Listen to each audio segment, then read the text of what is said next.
I bet you guys didn't know I was coming today. Well, I am. I'm not 100% sure you can hear the intro music, but in case you can, this is all done by Break Beats. It's independent. You can check it out on Spotify, all the things. Make sure you tune in and hang out with him as well and listen to his music. Thank you so much for being my music for the last 3 years.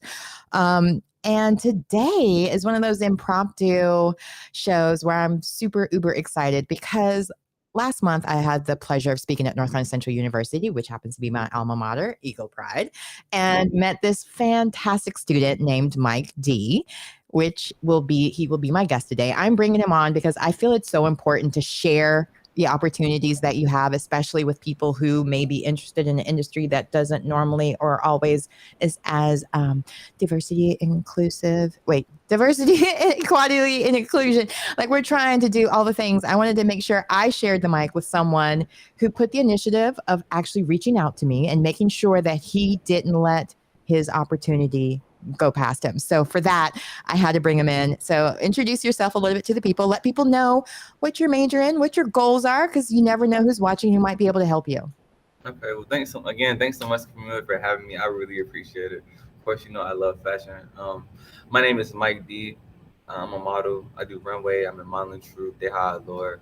Um, yeah, I do runway all the time. My major is PR. Uh, yeah. Fantastic. So what got you started or even interested in the fashion world?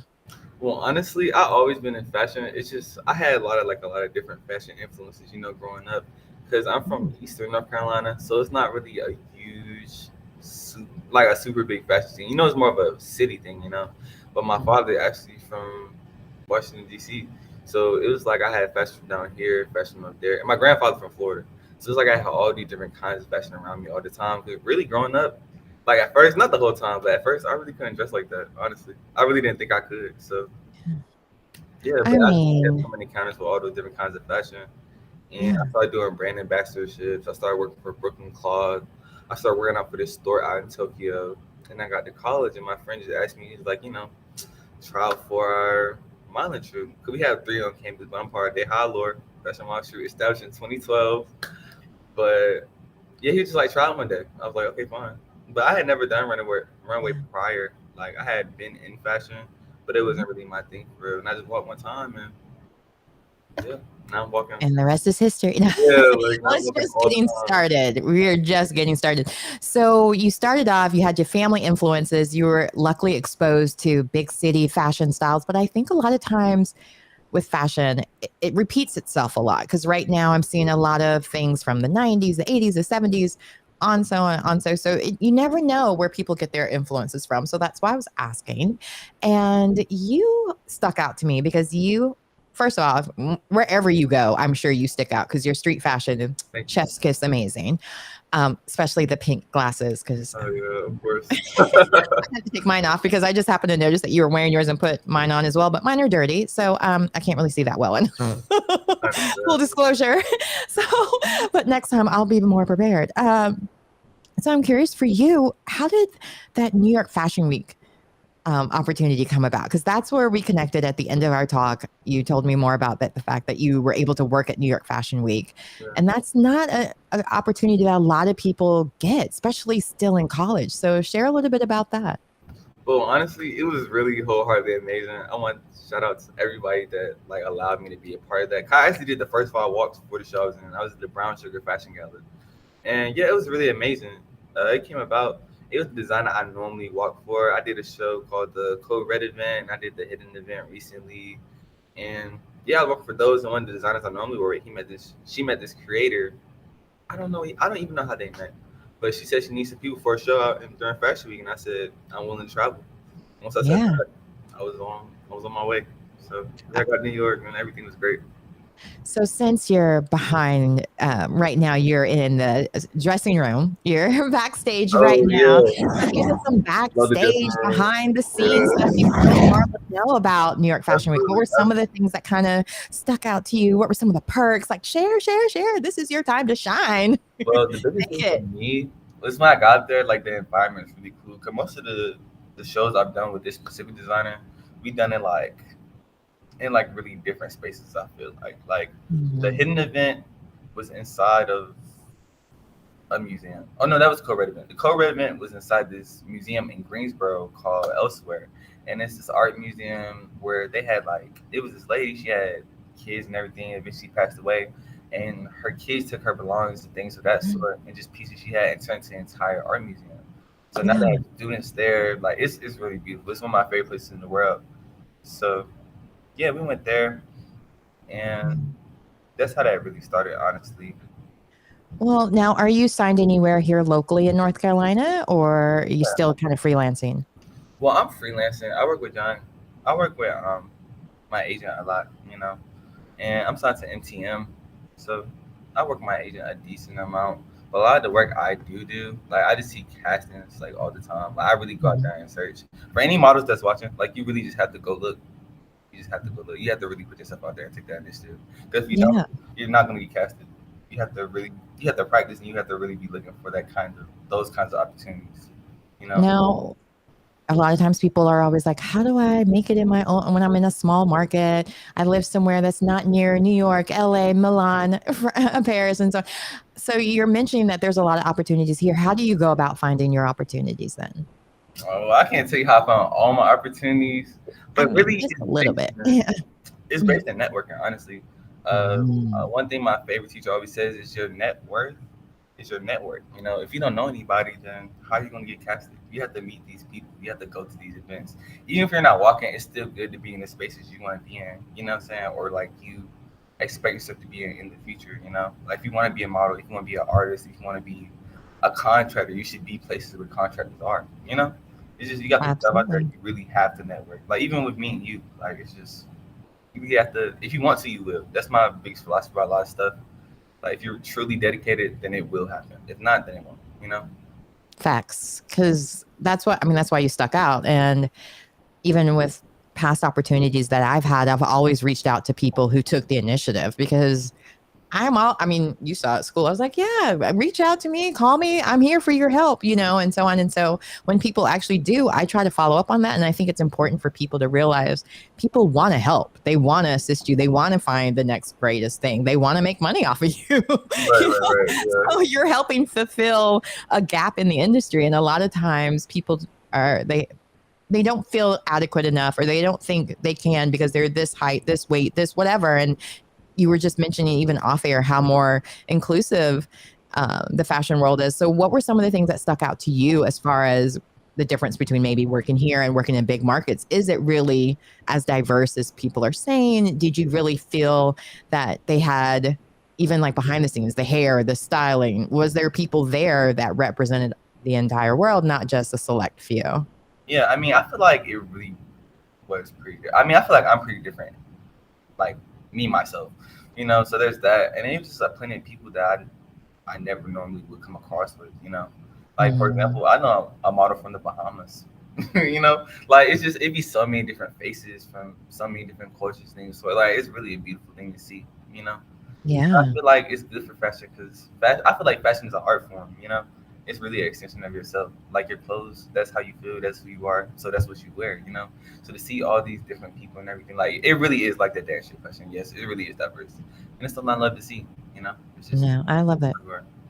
I love it because I've been in the industry for a very long time. I won't. Well, I might as well. I've been in it since I was 15 and I'm 47 now. Yeah. I worked in fashion as well as in entertainment. And one of the things that I loved about fashion or just working as a model in general, there's so many different facets of it because I mainly do commercial. I don't do a lot of runway, especially at my age.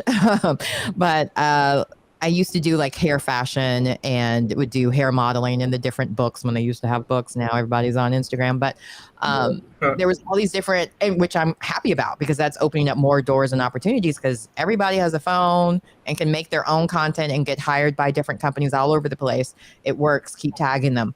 And I think because there's so much more places you can work and so many different ways you can work. And that's one thing I want to make sure people realize that for me, like furniture was a big area I could work in because I wasn't tall. I wasn't super tall. And they want the furniture to look more like bigger and lush and more comfortable. So they don't want the tall Amazons that are normally on runway and so on. And there's different industries that can fit you. And even just now with commercial modeling and commercial work, they want people that look like the average woman, and she's now size 12, 14, something like that. And Yeah. one thing recently that was big in the news was, of course, La Roche recently mentioning that he was retiring. It was a huge thing. He wrote this kind of dramatic post where he was like, I'm sick of the industry, the people. If it was just about clothes, I would still stay in it.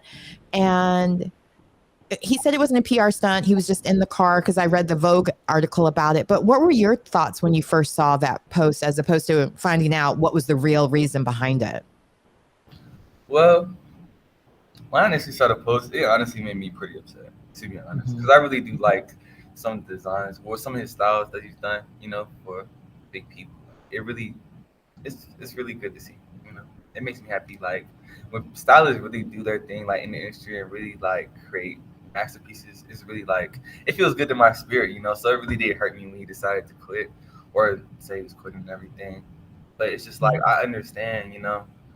Of course, it's fashion. There's gonna be models, there's gonna be designers, and everybody wants to feel special. That's just how people are, and it's just, of course, there's gonna be egos, and egos collide. So I understand, honestly, like really and truly, I do. I know what I've experienced within the industry, and of course, this is an amazing job to have. I really love modeling. I love runway. I love everything about fashion, but it's stuff that come with it. You know what I'm saying? Yeah. It's really inevitable.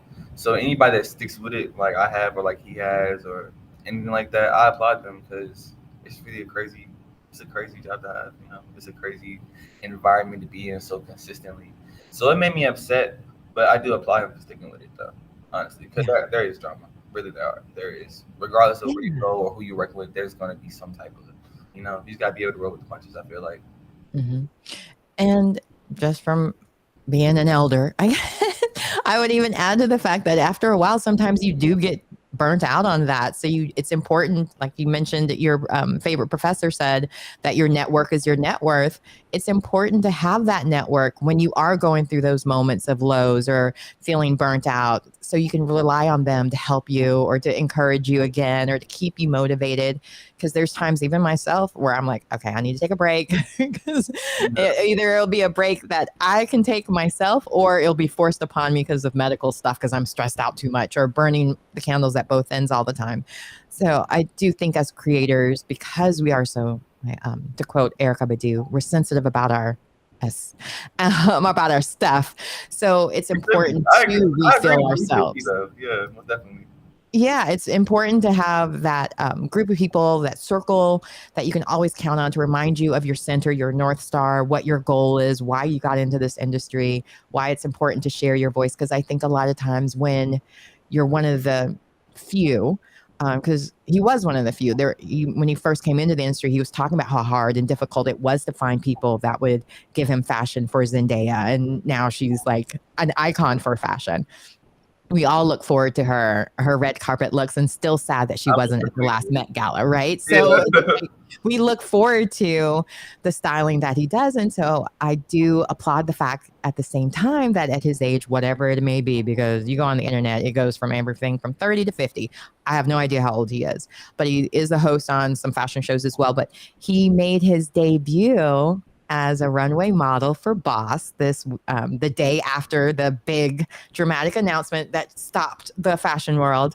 And I'm glad to see it, because last year for New York Fashion Week, they brought back Beverly Johnson. Sergio Hudson had her walk, and it was a big deal because she was mainly known for print. So she didn't do a lot of runway, but to bring her back at her age, which again, I'm blanking on what that is.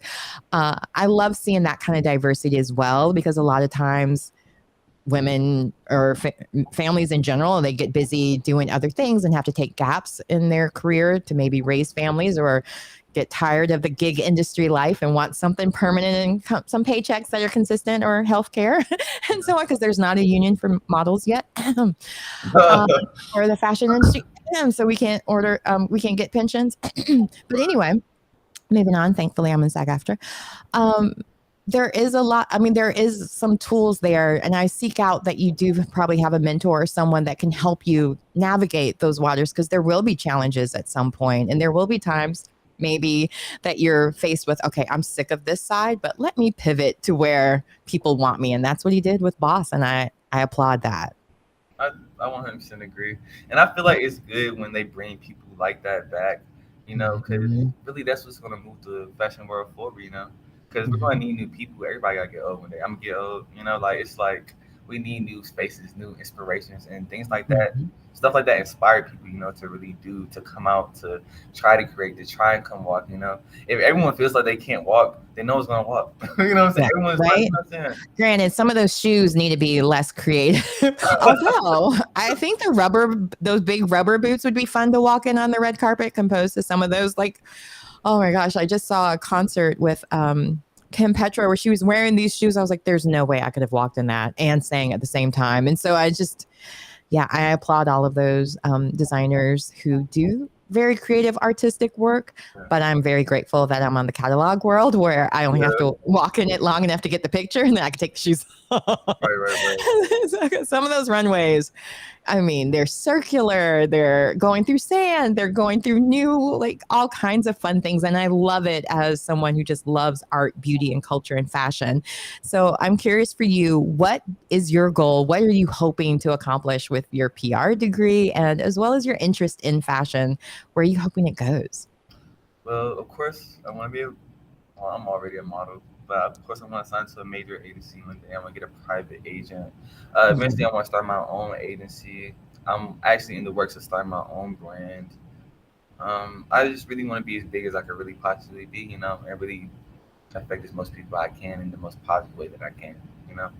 Because a lot of people get caught up in the whole like bright lights and everything about fashion, but really it's about the people. Yeah, And yeah. I love fashion, like it's something I love to do, and I just want to show that we are beautiful. You know what I'm saying? Mhm. Yeah, we're beautiful. We We have incredible are. faces. You know what I'm saying? You should Yeah. love us.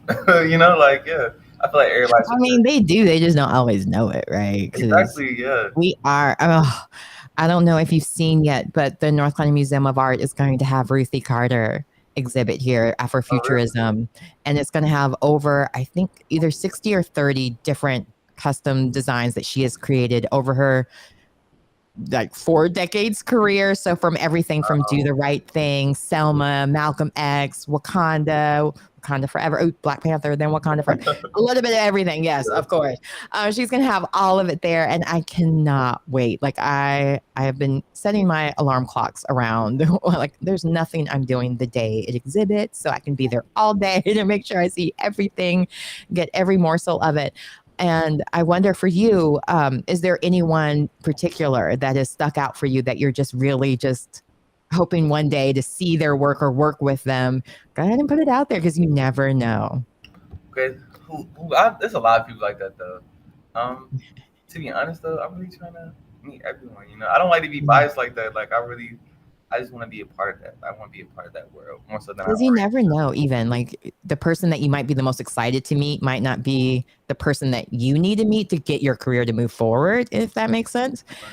So you may not know who that person is that can move you to the next level. So I would just say that whoever can move me to the next level to get me to Exactly. where I need to be and help me on my journey. That's it. And then So we can say, is there anything else things that you would like to share or put out there as far as like things that you even like different professors that have helped you along or so on, if there's anything else you would like to share, and then we'll move on from there. okay, well, perfect. I think. Well, first off, I want to share that I'm also doing another big show soon. This weekend, I went out to the DMV and auditioned for Indie Fashion Week in April of this year. So I'll be walking again Indie Fashion Week. So if anyone's interested, you should definitely come see me. It's going to be a lovely event. Everyone should come. And as far as mentors goes, I really appreciate everybody that's ever looked out for me, give me any kind of advice, anything of that sort, like of that nature. I really appreciate it. But really, this is about sustainability, within oneself. Like you can't really be in this industry if you're not really living in your purpose. If you're not really living your purpose, you can't be here. You can't function in a world like this. You have to really be secure within yourself. Cause like we were Absolutely. talking about earlier, it's a lot of outside influence and things that will happen if you're not secure in your mental and in yourself, then you're not gonna last in this industry. You're just Mhm. not. Even with walking, like walking is really just believing that You are the walk. You know what I'm saying? Like Yeah. you are the swap. You're killing it. You So know? what's your motivation before you walk? Do you listen to music? Do you like, is there mantras that you say? What's your beast mode, so to speak, for getting ready for a runway? Really, I just focus. I mean, yeah. When you do great things, when you live in your purpose, you do great things. You just gotta, acknowledge that. You really gotta be proud of yourself. Like it's really about self love, and really believing in your abilities and who you are as an individual. You know what I'm saying? A lot of people are like, oh, you gotta switch into this character or you gotta listen to music.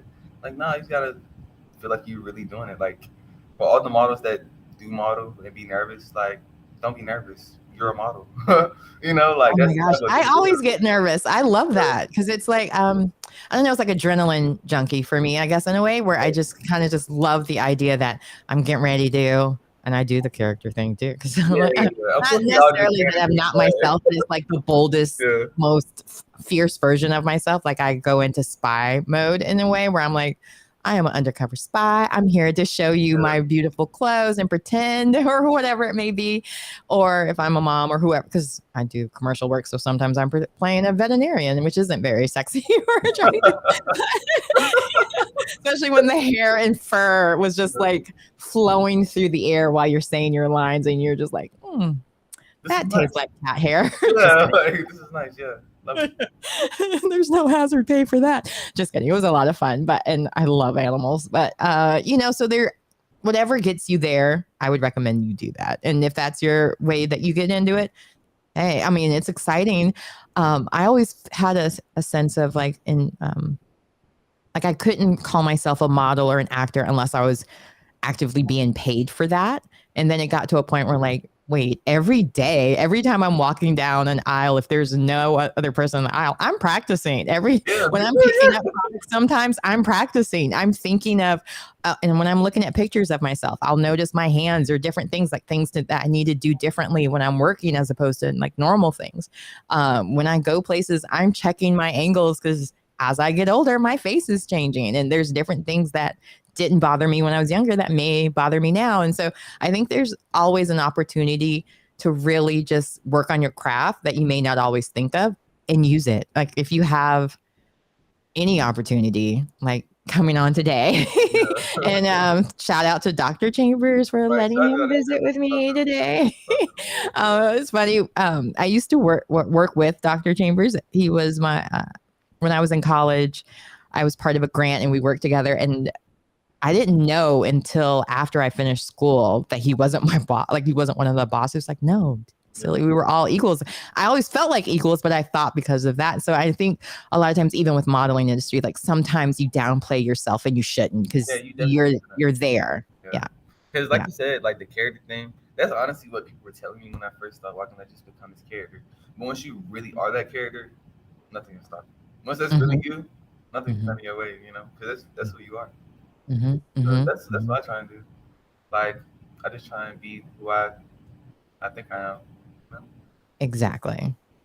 So, again, everyone, thank you so much for tuning into the E Spot with Camille and my guest, Mike. Wait, Mike D. No, wait, Mike D. Make Yeah. sure you follow him, Mike D at the real Mike D. Oh, wait, underscore at the real Mike D on all the social media platforms. And thanks again for joining me today. Make sure you tune in next week. It's going to be a surprise guest again. So just come in at 12 or watch the replay that's going to be edited later on. And best of luck to you. When do you graduate? I actually graduated in spring 2024. So stay tuned. I'm really Huh? excited. I'm a junior right now. Okay, Like fabulous. So there's still time to grab them and to be able to forward them. Hand waving. I don't know what that means, but thanks for hanging in with me today. yeah, I read it too. I was like, I was finna wave, but I didn't know. But and I don't know. I'm sure maybe it has something to do with us both wearing the pink glasses. So thanks again for joining me, and yeah. Eagle Pride. You'll probably always, yeah. Always. Love my name. So again, everybody out there, make sure you follow my new friend, Mike D. And of course, always follow me at The Real Camille Cower. Make sure you share this episode over and over and over again. And I want to thank again all the different companies that help support the eSpot with Camille, especially Blue Water Spa. Tonight, I'm speaking at the Sage Group, which is part of the Boys and Girls Club down in Southeast Raleigh. And they have graciously donated the food that the girls will be eating today. And I'll also have Miss United World, Vera Morris, joining me tonight. So I'm very excited to go speak and share some wisdom with the young girls and talk about a day of entertainment and how they can master interviews as well, whether it's interviewing for college, pageantry, or all the things in between. So make sure you stay tuned. I'll post more about that probably on my social media after the fact. But thanks again, Mike D. It was such a pleasure having you. And thank you, everyone out there, for watching. And make sure you share, stay tuned, and keep supporting the eSpot with Camille. I really appreciate it. If you want to support us financially, go to my website and you can find ways to do that as well. Because, yeah, I appreciate it. This is all I do for fun. So again, bye, everyone. Thanks again. Have a good one. Let's see if my music works as I